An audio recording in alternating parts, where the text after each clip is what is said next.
배꼽 인사 안녕하세요. 안녕하세요. 위클립의 문희정입니다. 이학범입니다. 최근 경기가 정말 안 좋잖아요. 네. 동물병원도 상황이 별로 안 좋다면서요. 그렇습니다. 이제 요즘에 동물병원 관련 통계를 보면 일단 개원이 굉장히 많이 줄었어요. 그리고 특히 이제 소형 동물병원, 우리 흔히 말하는 1인 동물병원의 매출이 매우 정체되고 있습니다.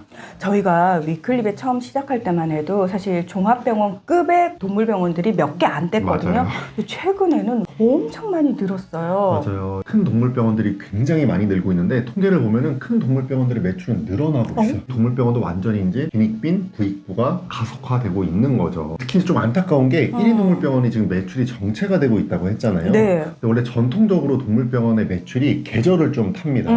여름에는 피부병이 많다 보니까 매출이 좀 올라갔다가 겨울에는 좀 떨어지는 경향이 있는데 올해는 1인 동물병원만 분석을 해봤더니 네. 여름에도 매출이 올라가지 않고 정체가 되는 매우 심각한 상황이라는 분석이 나오고 있습니다. 그러면 이제 이 작은 동물병원들 입장에서도 뭔가 타겟책을 좀 찾을 필요가 있을 것 같은데, 말씀하신 것처럼 큰 병원들이야 마케팅도 빵빵하고 새로운 장비들 네. 막 들이면은 사실 어느 정도 소비자들한테 어필이 좀 되는 부분이 있잖아요. 맞아요. 근데 모든 동물병원이 그렇게 할 수가 없죠. 그렇죠. 네, 큰 네. 동물병원은 막 병원을 확장하고 전공자를 뽑아서 막 CT, MRI 사고 요즘에는 막 몇십억짜리 방사선 치료기를 사고 막 투자를 하고 있거든요. 네. 근데 1인 동물병원은 그럴 수가 없죠. 그렇죠. 그래서 요즘에 이제 나오는 얘기가 이제 백투 베이직이라고 해서 보호자랑 반려동물에게 꼭 필요한데 그리고 1인 동물병원, 가까운 동물병원에서 충분히 받을 수 있는데 안 하고 있고 놓치고 있는 것들을 좀 찾자.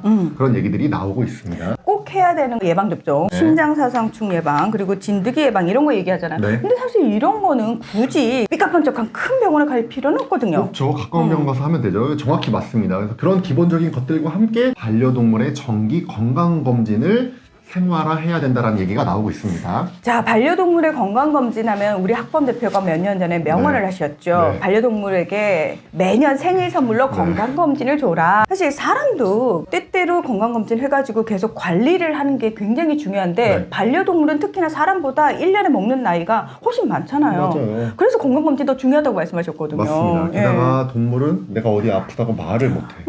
심지어 야생성이 남아있어서 아파도 티를 안 내고 참으려고 해요. 맞아요. 그러니까 동물이 어떤 증상을 보이고 나중에 질병이 발견되면 이미 많이 진행된 경우가 많죠. 저희가 건강검진 얘기를 몇 년 전부터 했지만 네. 그럼에도 불구하고 아직까지는 일상화되지 않은 것 같아요. 맞습니다. 사실 건강검진을 통해서 질병을 조기에 진단을 하면은 이제 치료 확률도 올라가고요. 또 의료비도 절약할 수 있는 길인데 이제 좀 안타까운 상황들이 있습니다. 사람한테 한 5, 6년에 해당하는 시간이 반려동물에게는 한 1년이죠. 짧죠. 왜냐면 훨씬 더 빨리 늙으니까 반려동물에게 1년에 한 번 건강검진을 해줘도 사실은 사람으로 치면 5년, 6년에 한 번 건강검진을 하는 거거든요. 대형견은 뭐 7, 8년이 되는 거죠. 그렇죠. 맞습니다. 그래서 좀 어릴 때는 1년에 한 번씩 건강검진을 해주고 7살이 좀 넘어가면은 한 6개월에 한 번은 그래도 해줘라 이런 얘기를 하고 있는데 아직까지 좀 활성화는 안 된 것 같아요.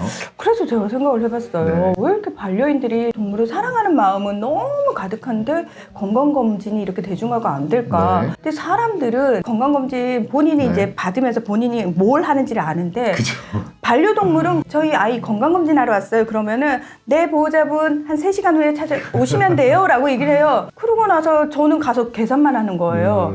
그래서 돈은 꽤 많이 나와요. 네. 근데 이제 약간 어떤 느낌이 드냐면 우리 아이를 데리고 뭘 하셨을까? 그것이 궁금하다. 지금 건강검진이 활성화되지 않은 이유 중에 하나로 네. 물론 뭐 보호자분들의 인식 문제도 있고 수의사분들의 노력이 부족했을 수도 있지만 이 소비자 경험이 부족하다는 얘기가 나오고 있어요. 말씀하신 것처럼 우리 사람은 내가 건강검진을 받을 때 내가 옷을 갈아입고 내가 누워서 검사를 받고 내가 마취해서 검사받고 하니까 어떤 프로세스가 진행됐는지를 다 알잖아요. 맞아요. 이 비용이 왜 나오는지를 알죠. 동물병원의 경우에는 동물을 처치실로 데리고 들어가면 그다음에 어떤 일이 벌어졌는지를 알지 못하다 보니까 보호자분들 입장에서는 검사 이렇게 했는데 이상이 없습니다. 얼마입니다 라고 하면은 뭘 했길래 이 가격이 나왔어. 그리고 이렇게 건강한 애를 왜 건강검진 받으라고 했어 라는 이런 반응이 나온다는 얘기가 요즘 나오고 있어요. 수의사 선생님 진료실 들어가가지고 우리 아이를 살펴보는 거는 보호자도 볼 수가 있어요. 그런데 조금 더 정밀한 처치나 이런 거는 보호자들은 사실 못 보는 상황이거든요. 네. 그렇다고 해서 그 모든 과정을 또 보호자들한테 다 오픈할 수는 없거든요. 저 보호자분들이 따라 들어가서 검사를 같이 다닐 수는 없는 거죠. 그러면은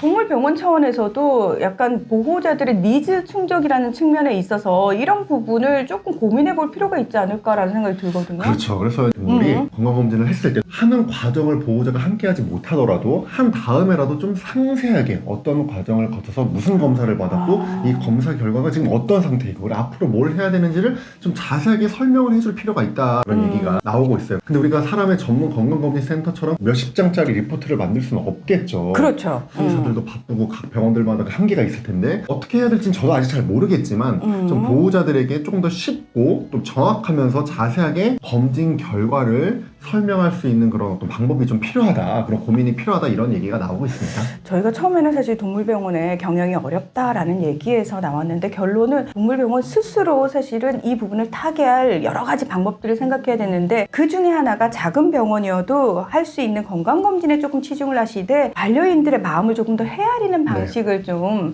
찾아보셔라 라고 저희가 조언을 드리는 건데요.